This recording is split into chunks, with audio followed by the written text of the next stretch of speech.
Hello everyone, welcome to my video channel. Today I am going to cover regarding multiple myeloma. I hope to be able to answer the question that was being asked previously in my final exams. I am going to start with 1. Define multiple myeloma. 2. How to diagnose multiple myeloma. 3. What is POMS? 4. What is the role of bone scan in diagnosing multiple myeloma? 5. Poor prognostic factor for multiple myeloma. 6. How do you define complete response to treatment for multiple myeloma? 7. How many percentage of solitary plasmacytoma develop to multiple myeloma, and how do you follow up this patient? We start off with definition of multiple myeloma. Multiple myeloma is a monoclonal gammopathy arising from a clonal expansion of malignant plasma cells. To simplify it, multiple myeloma are abnormal plasma cells that build up in the bone marrow and form tumors in many bones of the body. International Myeloma Working Group IMWG criteria for the diagnosis of multiple myeloma. The new definition of active multiple myeloma is clonal bone marrow plasma cells more than 10% or biopsy proven body or extramedullary plasmacytoma and any one or more of the following CRAB features and myeloma defining events. Evidence of an organ damage that can be attributed to the underlying plasma cell proliferative disorder specifically. Based on CRAB, C stands for hypercalcemia, whereby the serum calcium is more than 0.25 millimole per liter, more than 1 milligram per deciliter, higher than the upper limit of normal, or more than 2.75 millimole per liter, or more than 11 milligram per deciliter.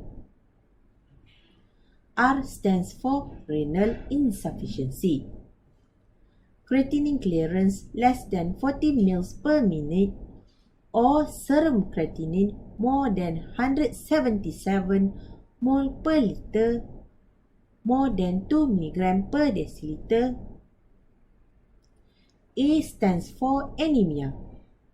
The hemoglobin value of more than 20 gram per liter below the lowest limit of normal, or a hemoglobin value less than 100 gram per liter. B stands for bone lesions. One or more osteolytic lesion on skeletal radiography, CT, or PET or CT. If bone marrow has less than 10% clonal plasma cells, more than one bone lesion is required to distinguish from solitary plasmacytoma with minimal marrow involvement.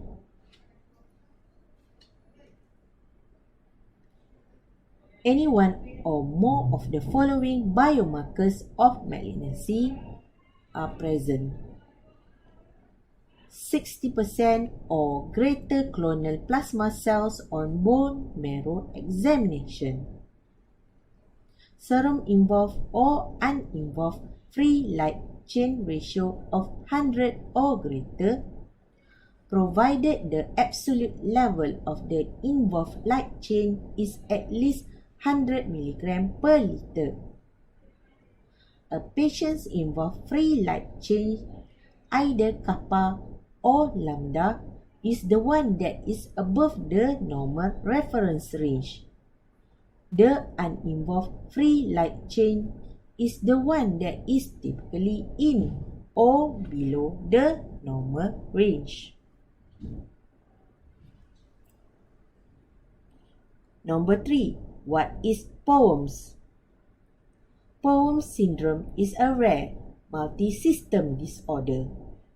POEMS stands for the disorder features, which refer to polyneuropathy, organomegaly, endocrinopathy, M protein or monoclonal gammopathy, and skin changes.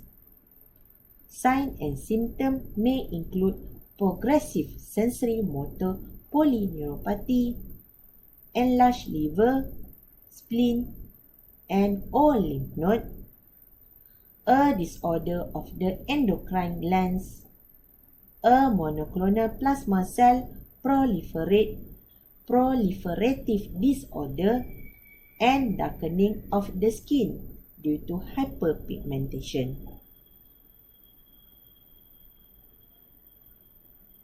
Number 4.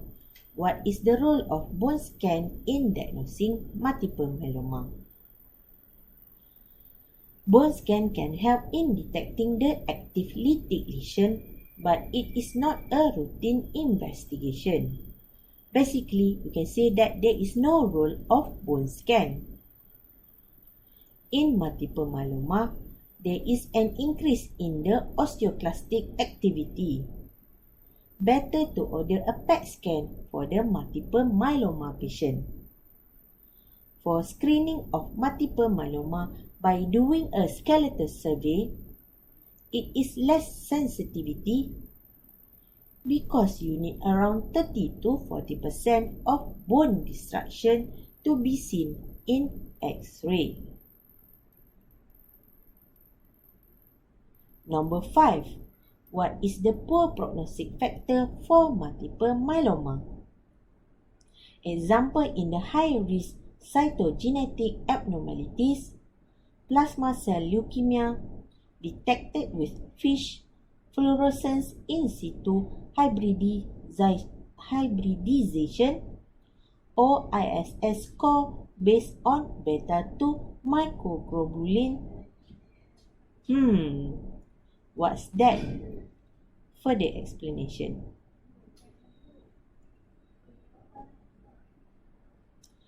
Additional notes. Multiple prognostic factors in multiple myeloma. A. Factors based on or related to patients. It is based on age, is associated with comorbidities and performance index. Also indicate eligibility for therapeutic intensification. B. Factors related to tumor load. Example, anemia, thrombocytopenia, elevated serum beta-2 microglobulin, and lactate dehydrogenase levels. Number C. Factors related to the intrinsic cellular characteristic of the tumor. Cytogenetic and molecular abnormalities, along with high plasma cell proliferation index, as well as leukemic presentation and extramedullary disease. D. Mixed factors that are linked to patient and tumor, such as hypoalbuminemia, renal failure, and poor response to treatment. Among all factors, genetic abnormalities and response to treatment is the most important. The weight of the genes. Multiple myeloma is complex and heterogeneous for genetic abnormalities, It is complex because its development and progression are induced by multiple genomic events, and it is heterogeneous because the recurrence of the same molecular abnormalities is low, and several subclones evolve differently within the same individual. For prognostic cytogenetic abnormalities, the most common cytogenetic abnormality is hyperdiploidy, present in 55% of patients. Second abnormality affects the 14q32 regions, which is altered in 45 to 50% of patients in the form of translocations and involve the locus of the immunoglobulin heavy chains, IgH. The most frequent is T1114 translocation, which is found in 20% of patients and lead to hyperexpression of cyclin D1.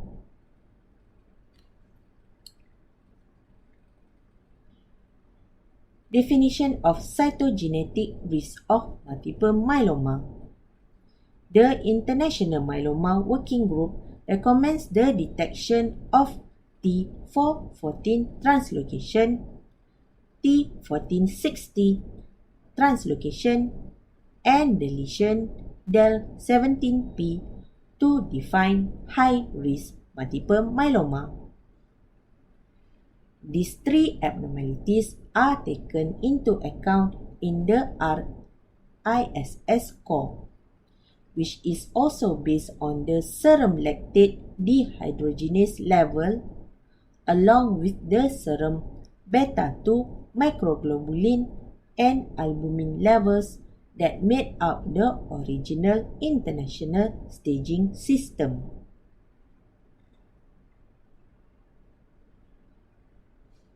The IFM performed a multivariate analysis of 1,200 patients by single nucleotide polymorphism array and FISH.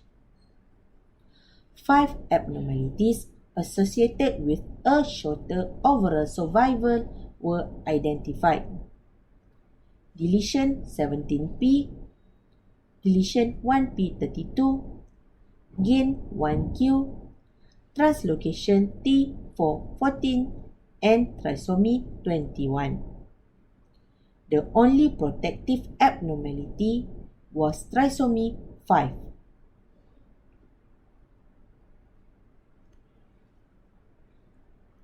Number 6. How do you define complete response to treatment for multiple myeloma? Complete response is 5% or less of plasma cell in bone marrow with clear paraprotein, free couple light chain, and confirmation by bone marrow. Additional notes regarding the treatment response. Number 1. Stringent complete response. The definition is no detectable paraprotein, normal free light chain ratio, no myeloma cells in the bone marrow. Number 2. Complete response CR.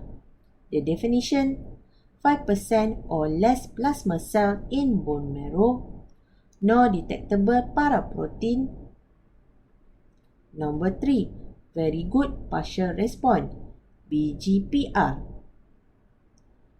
Definition, 90% or greater reduction in paraprotein.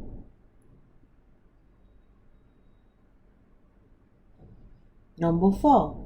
Partial response PR. Definition, 50% or greater reduction in paraprotein. Number 5. Stable disease SD. Definition, not meeting criteria for complete response CR. very good partial response VGPR, partial response PR, or progressive disease, but with stable values for at least 3 months. Number 6. Progressive disease. Definition: 25% or more increase in paraprotein or the development of new myeloma-related symptom.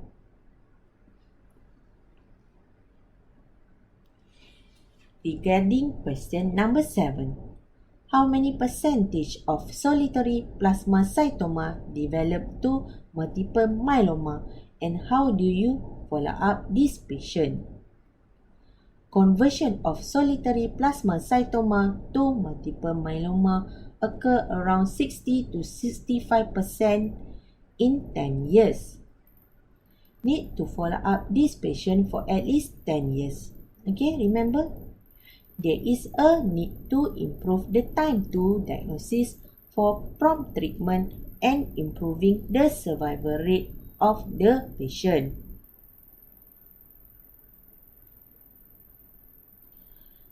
Some additional notes.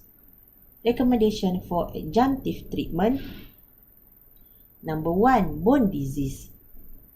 That can be treated with the usage of biphosphonates. Prior to that, need a baseline dental examination. Need to monitor for complication. Example, osteonecrosis of the jaw. The renal function. Treat patient at least for 2 years. Supplement with radiation therapy. Please include orthopaedic consultation. For the hyperviscosity problem, should consider plasmapheresis.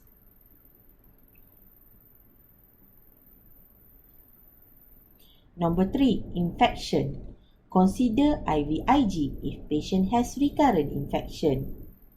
Pneumococcal, influenza, COVID vaccination, monoclonal antibody for COVID. The usage of herpes zoster prophylaxis for bortezomib-treated patient. Number 4, hypercalcemia. Treated with hydration, steroids usage, furosemide. Biphosphonate can be used to reduce the calcium level. Number 5, anemia. Consider erythropoietin. Caution in patient at high risk for thrombosis. Transfuse with blood transfusion. Number 6, aspirin in those treated with immunomodulatory imide drugs. Consider therapeutic anticoagulation in those high risk of thrombosis. Number 7, neuropathy. It requires a dose adjustment for selected agents. Need baseline investigation and ongoing monitoring. According to the International Myeloma Working Group (IMWG), clinical relapse requires one or more of the following: increase in the size of existing bone lesion or plasmacytomas, hypercalcemia, reduction of hemoglobin, increase in serum creatinine, hyperviscosity resulting from serum protein. Yay! That's all for today. I hope you have learned something from this video. See you in the next one. Take care and bye.